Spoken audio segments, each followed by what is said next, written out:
It has been 5 years since Stephanie sent her best friend Emily to prison for attempting to murder her own husband. Oh, my God, look what I found. Huh. Okay. Committing arson, killing her sister and father, and insurance fraud. Now, Stephanie has capitalized on her former friend's downfall and written a book about the ordeal, dramatically titled A Faceless Blonde. As the story begins, Stephanie is packing for her son Miles's camping trip when he storms in, furious that she monogrammed his shirt. Yet another reason for him to be bullied, on top of her infamous crime vlog that once led to a man's death. Stephanie apologizes and tries to calm him down, but he storms off. An hour later, she drops him off at school. While there, she spots Darren, a fellow parent and friend, with his daughter. After dropping the kids off, Stephanie and Darren head to her book signing event. As usual, the school parents gossip, speculating why Stephanie stopped her vlogs. Ever since the man's death, she's gone completely silent online. Suddenly, Stephanie notices Bill, the detective from Emily's case, and she rushes over to greet him. Just as he's about to tell her something important, her book agent interrupts and drags her away. After a brief introduction, Stephanie takes the stage. She begins discussing the infamous McLandon sisters who rose to public attention after Stephanie's vlog went viral. She then opens up about Emily, also known as Hope, whom she once believed to be a true friend. Just then, the sound of heels echoes through the hall. To everyone's shock, it's Emily. Stephanie, trying to remain composed, asks Emily how did she manage to get out of prison. Smugly, Emily replies that she has powerful lawyers now. She then tells Bill that her lawyers will be reaching out to him as they uncovered evidence of tampering in her case. Stephanie then asks what Emily really wants. Unfazed, Emily announces that even though Stephanie stole her life, her worthless husband, and her child, she still considers Stephanie a friend. And thanks to her, she's now getting married in Capri. She then asks Stephanie to be her maid of honor. Will you be my maid of honor? The room is stunned. Stephanie immediately refuses. But true to form, Emily, ever the manipulator, threatens to sue Stephanie for writing a book about her without consent. She adds that if Stephanie agrees to be her maid of honor, the book's popularity will skyrocket. And if Emily does try to kill her again, she will have a sequel to her book. She smirks and walks off, telling Stephanie she'll see her soon aboard her fiancé's private jet. Later, while signing books, Stephanie's agent encourages her to go to Capri. Then, Stephanie spots a strange woman lurking at the back of the room but chooses to ignore it. After the event, she tells Darren what Bill shared. A team of powerful lawyers showed up at the station, and Emily was released within an hour. Stephanie adds that she tried to track the courtroom proceedings but couldn't find who funded the legal team. She's convinced Emily is up to something. Darren, however, defends Emily, suggesting that a rich fiancé might finally lead her to a normal life. Then he shows Stephanie his phone. A video of her confrontation with Emily has already gone viral. Stephanie then notices the same mysterious woman from earlier outside the restaurant. Despite everything, Stephanie decides to go to Capri. She also brings Vicky along for support. Because I won't kill you both? You're cute. Stephanie also resumes her vlog to help boost book sales, but the flight hostess informs her that phones aren't allowed. During the flight, Vicky urges her to sneak her phone out and record a vlog, but she gets caught. Later, Stephanie is whisked away to a private compartment by Emily. Then Stephanie asks Emily about her mysterious fiancé. Emily reveals his name, Dante Versano, a man from old money. They met in her early 20s when she was bartending in Rome. They had a real connection, but Emily left out of fear. He was too popular, and she was too messy. Now, thanks to Stephanie's book, Dante saw Emily in the news and reached out. Emily also reveals that her ex-husband Sean never once brought their son Nicky to see her. In the jail, Stephanie responds sharply. Maybe you thought it was dangerous. Are you defending him? Because he wasn't exactly a dream date for you either. Then Stephanie questions Emily why she invited her to the wedding and if she plans to take revenge, since Stephanie is the reason Emily was separated from her son. I don't think so. After some time, Stephanie searches the name Dante Versano, but no results come up. They arrive in Capri, where Emily greets Dante and then introduces him to Stephanie. Stephanie playfully asks if he has a brother. Why are you into fucking? Dante replies that he's an only child. I'm an only child. Awkwardly, Stephanie walks off. The four of them then take a boat ride to the stunning Capri Island. They arrive at Dante's mansion, where Emily embraces her son and introduces him to Dante. However, Sean is not pleased to see his ex-wife and is also surprised to see Stephanie. Emily asks her son if he remembers Stephanie. Yeah, dude, fuck. Stephanie apologizes, and to lighten the mood, says that her son Miles misses him.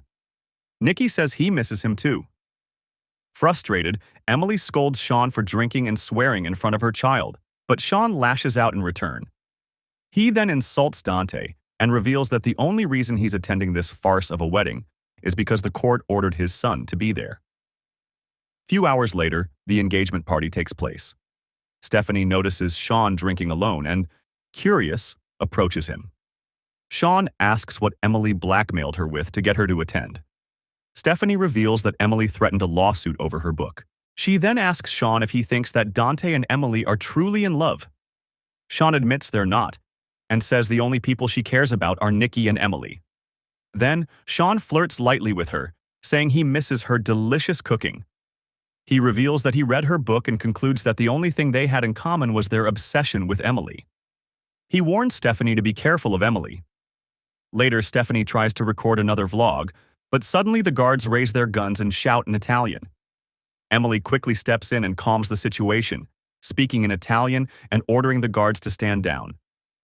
Just then, a man named Matteo, a gang leader from the Bartolos, threatens Dante, warning that the truce with the Ursano is on thin ice. Dante calmly assures him that no photos of the Bartolos will be leaked. After Matteo leaves, Emily explains to Stephanie that Ursanos and Bartolos are rival mafia families. Dante's mother, Portia, clearly dislikes her son's fiancé, expressing her disappointment that he isn't marrying an Italian. Emily introduces Stephanie, who compliments Portia on her stylish outfit. Oh, coming from you, that means very little.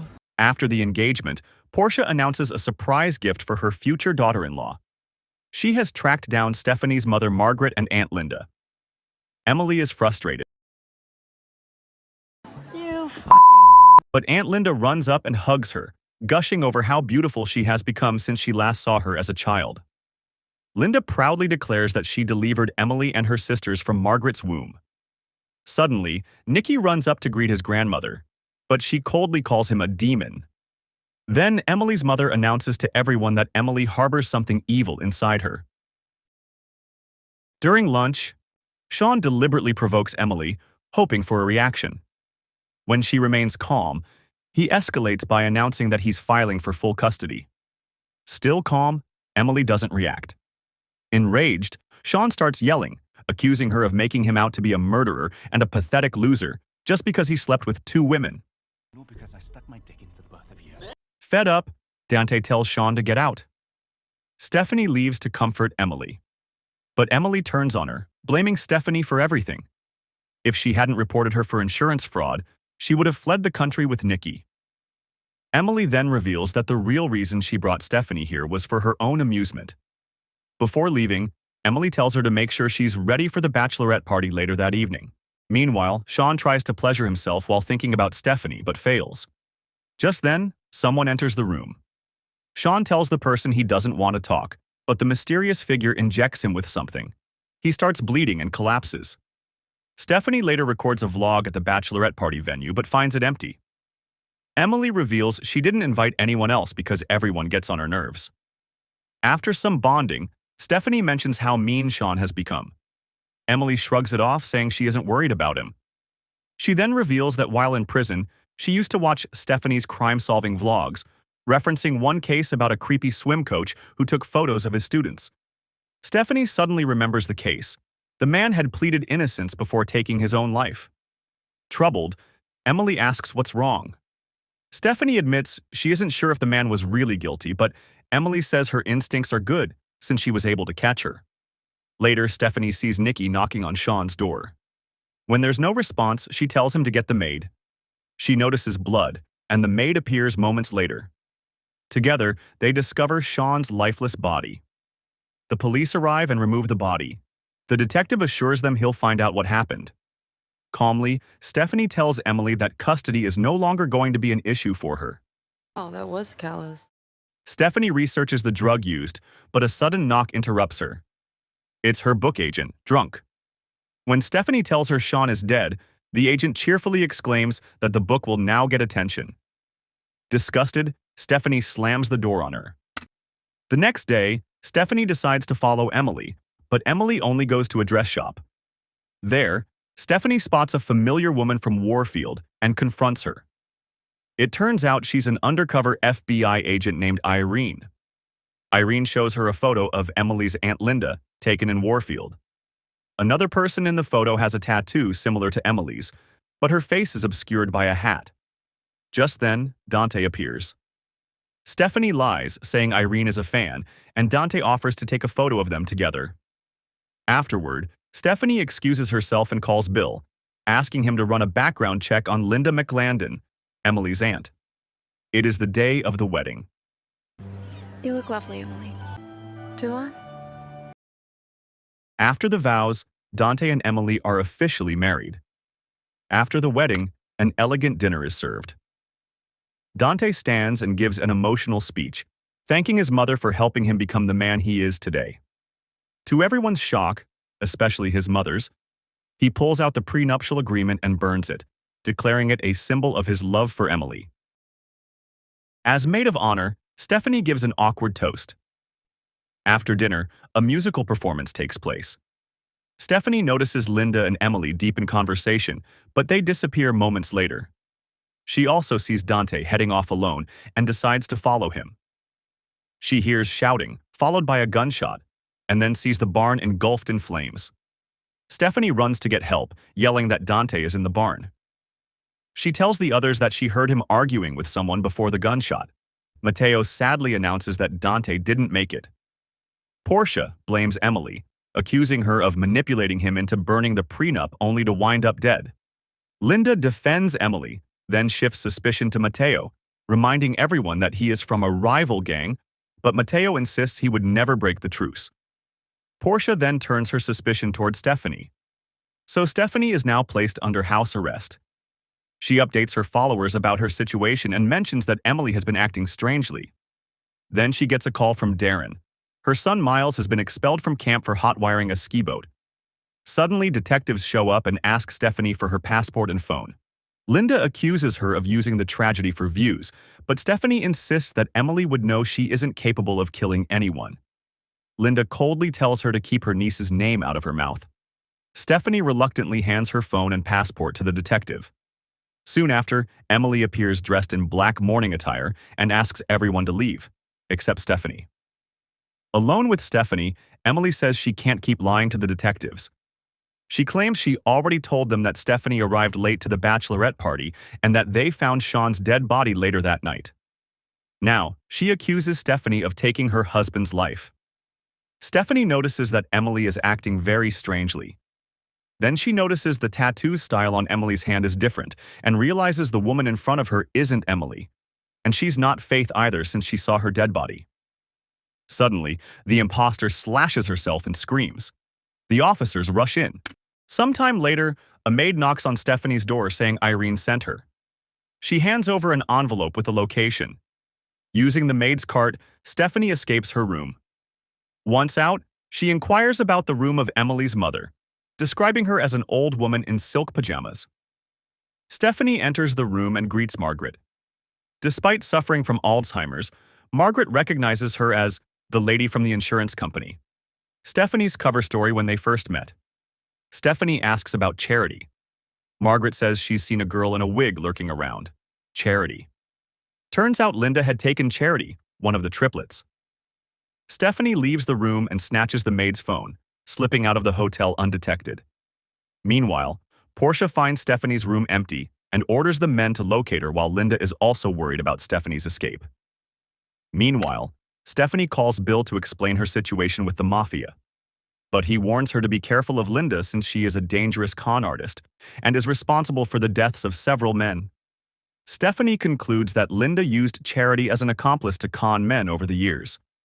Bill adds that the FBI has assigned an agent to protect her. Stephanie soon spots Irene, but just as they begin talking, Charity, disguised, suddenly kills Irene. Police arrive in time to arrest Stephanie.